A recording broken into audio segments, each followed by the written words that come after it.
Russia operates under the belief that it can carry out aerial assaults on Ukraine without facing any consequences. Almost every week, reports emerge detailing at least one Russian airstrike, closely followed by news of casualties among Ukrainian civilians. Vladimir Putin is engaging in war crimes and will persist in these actions until the conflict in Ukraine concludes. Ukraine, in turn, seeks to retaliate. Instead of targeting Russian civilians, however, Ukraine focuses on executing precise and long-range strikes that dismantle Russia's military infrastructure. This is exactly what Ukraine has done once again. After Russia struck Kyiv, Ukraine's ATACMS missile attack delivered harsh retribution that served as a reminder to Putin that it is not the only nation equipped with long-range capabilities. Russia initiated the aggression. Their strikes caused injuries to dozens and resulted in the deaths of several Ukrainian civilians.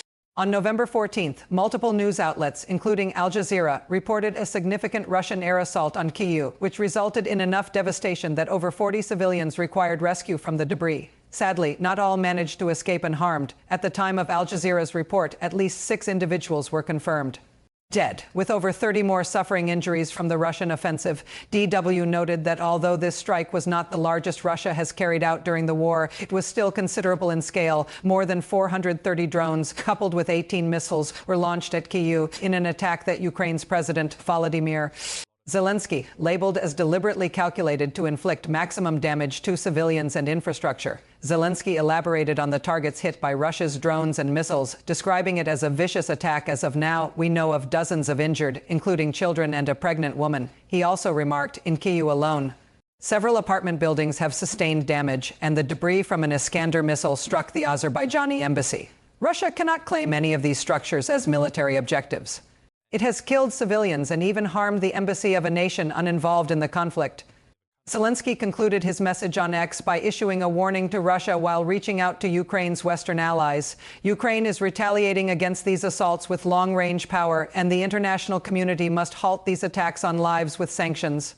Europe and the United States must act. We are counting on meaningful decisions. Thank you to everyone who is assisting, Zelensky expressed. This closing statement holds great significance. Zelensky frequently appeals to Ukraine's security allies for assistance following Russian airstrikes, but this particular appeal might foreshadow future developments. Unbeknownst to Putin, the U.S. would respond to Zelensky's request, not by providing new weaponry, but by easing restrictions on the use of a long-range powerhouse that Ukraine has been unable to deploy against Russia since the Trump administration's onset. That powerhouse is ATACMS, only a few days after Russia's harrowing strike on Kyiv. Ukraine retaliated using ATACMS missiles against some of Russia's key military assets. On November 18th, Militarny reported on Ukraine's retaliatory attack utilizing ATACMS missiles. At that time, the details were relatively scarce, with much of the report relying on a telegram post from the Ukrainian Armed Forces General Staff confirming that the strike had taken place but lacking detailed explanations. The armed forces of Ukraine have successfully deployed ATACMS tactical missile systems to precisely target military installations within Russia. This marks a significant development that underscores Ukraine's steadfast commitment to its sovereignty, the Post asserted. We will delve into why the usage of ATACMS is such a crucial development later. In this video, Militarny mentioned that Ukraine had not disclosed any coordinates for its strikes, which remains true as of this video's production. However, rumors had begun circulating that some of Ukraine's U.S.-manufactured missiles were sighted close to targets in the Voronezh region. The authorities in that region swiftly attempted to dispel these rumors, asserting that there was no missile attack, contrary to what Russia's military bloggers were suggesting. Yet the initial information was already circulating, and it wouldn't take long for it to be proven inaccurate. In an unusual admission, Russia acknowledged an attack on its territory, aiming to get ahead of the unfolding news. The Russian Ministry of Defense took to Telegram to confirm that Ukraine had launched an attack using ATACMS. Naturally, this announcement followed the classic Russian narrative, a complete denial that Ukraine's American missiles had successfully struck their intended targets. On November 18, 2025, at 14:31 Moscow time, the Kiev regime attempted to launch a missile strike against civilian structures deep within Russian territory. 4 U.S.-made ATACMS operational tactical missiles were reportedly launched by the enemy targeting the city of Voronezh, stated the Russian Ministry of Defense's post. Miraculously, Russia's air defenses apparently demonstrated their capability in intercepting the ATACMS missiles. In the course of the anti-missile engagement, the Russian S-400 surface-to-air systems and the Pantsir anti-aircraft missile system successfully shot down all ATACMS missiles. Debris from the intercepted missiles damaged roofs of the Voronezh Regional Geriatric Center, an orphanage, and one private residence. Russia has frequently resorted to citing falling debris as an explanation for the destruction of its military assets after Ukrainian strikes. This time introduces a new twist along with the implausible claim that Russia successfully intercepted every American-made missile launched by Ukraine. In the same Telegram post, Russia also asserted that it had identified the sites of 2 ATACMS launched in the Kharkiv region. The ministry further claimed that it had fired an Iskander-M missile at a Ukrainian position, destroying 2 multiple launch rocket systems and claiming the lives of up to 10 Ukrainian armed forces members. All these assertions seem too good to be true for Russia. Not only does it have a supposedly successful strike against Ukrainian civilians to boast about, but it claims to have intercepted every ATACMS missile fired by Ukraine and even destroyed some of Ukraine's launching platforms. It seems as if Russia is inflating its claims to make their situation appear more favorable in light of the reality. Ukraine achieved direct hits with its ATACMS missiles. Subsequent information emerging following Ukraine's General Staff's initial statement supports that conclusion strongly. Initially, Russia believed it had evidence supporting its claims that the S-400 had successfully destroyed the ATACMS missiles. A video shared by the Stratcom Center X account, courtesy of the Exilanova Plus Telegram channel, seemingly shows an ATACMS being struck mid-flight, causing it to disintegrate, adding weight to Russia's debris claims. Yet there's an aspect of the ATACMS that Ukraine likely employed in its formidable retaliatory strike that even Russia may not have comprehended. It's improbable that these missiles carried standard high-explosive warheads. Instead, according to the Kyiv Post, it's highly plausible that Ukraine outfitted its U.S.-made missiles with a type of warhead designed to appear as though the missile is disintegrating in the air while it actually performs its intended function. The report notes that there is no independent verification of Russia's claims regarding the destruction of these missiles by S-400, which is meaningful in and of itself. It appears that Russia might be fabricating these claims to demonstrate to the U.S. that its air defenses are capable of intercepting American missiles, even if that isn't the reality. However, with Ukraine asserting that it successfully hit targets, it seems they may have utilized a modern variant of the ATACMS capable of traveling up to 186 miles and equipped with a cluster munition warhead. This type of warhead is typically employed for attacks in areas where a high concentration of troops or equipment is anticipated, which will soon become clear when we disclose what Ukraine managed to strike. The report also explains that this warhead does not detonate like a conventional warhead. Instead, it triggers a dispersal charge several feet above the target, scattering cluster munitions that descend towards the ground, while the missile continues on its trajectory before landing away from the original target. If this was indeed the type of warhead utilized by Ukraine, the footage of the ATACMS allegedly being destroyed midair assumes an entirely different significance. Russia's S-400 did not hit their intended targets. Instead, Ukraine's missiles deployed their cluster munitions precisely as intended. Thanks to an additional Militarny report published today after its initial article, we now have insights into what Ukraine most likely targeted during its overwhelming retaliatory strike.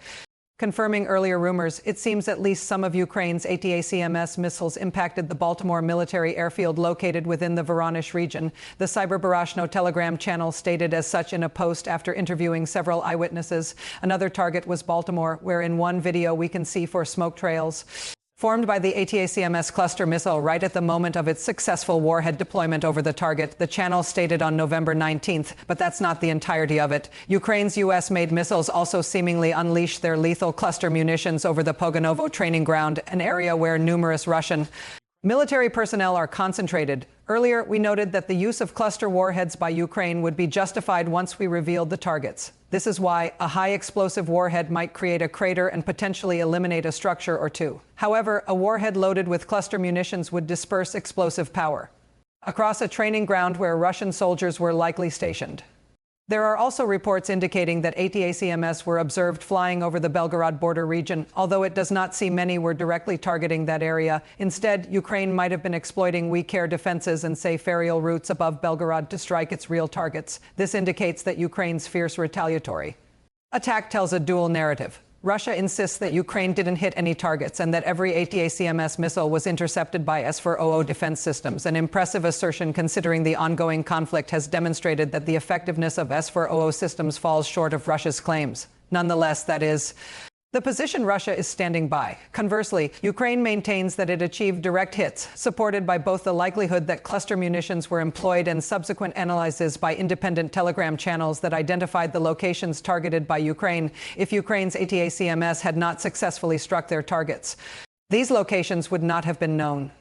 Despite this, it may take additional time for full confirmation of the collateral damage caused by Ukraine's ATACMS strike to come to light, as this is an evolving story at the time of this video's creation. Regardless of the extent of destruction that Ukraine inflicted with its ATACMS attack, the implications of these strikes within the broader context of the Ukraine war could be pivotal for what lies ahead. Speaking of the future, we are aware of certain certainties. Some aspects are debatable, and there are elements that strongly imply that this latest Ukrainian long-range assault significantly differs from many previous ones, potentially marking a true inflection point in the Ukraine conflict.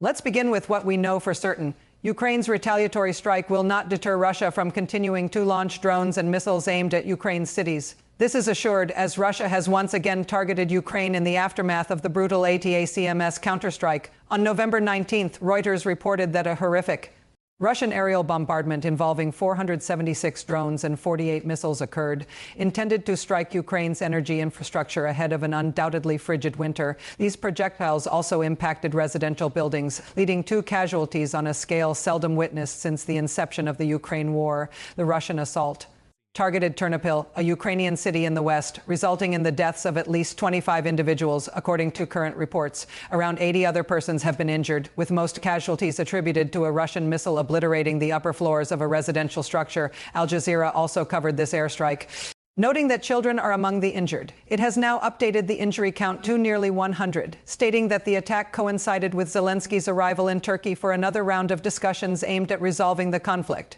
The end is unlikely to arrive anytime soon. Every brazen assault on ordinary life shows that the pressure on Russia is insufficient. Effective sanctions and support for Ukraine can change this, Zelensky remarked as he urged the collective West to apply increased pressure on Russia.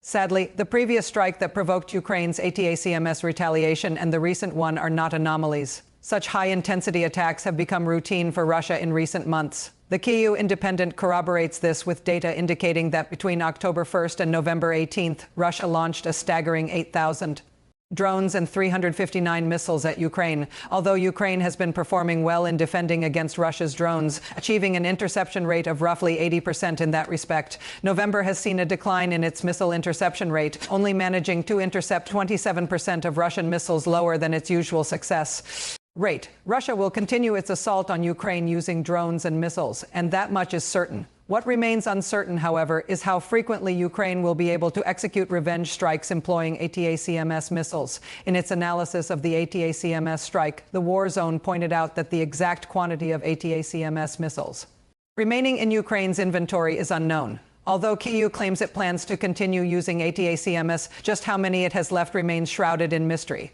Given the lengthy time frame since known usages, it likely faced a shortage until the U.S. supplied more, the war zone reported. They also referenced an AP News account indicating that Ukraine had received fewer than 40 ATACMS since the escalation of the war and had exhausted its supply by late January 2025. Given that Ukraine has just deployed ATACMS missiles against Russia, either the AP News report regarding a shortage was incorrect or additional missiles have been sent to Ukraine since the report's publication in March. Regardless, uncertainties linger regarding how many more launches of this nature, specifically with ATACMS, Ukraine will be capable of accomplishing in response to Russia's relentless assaults on its civilians.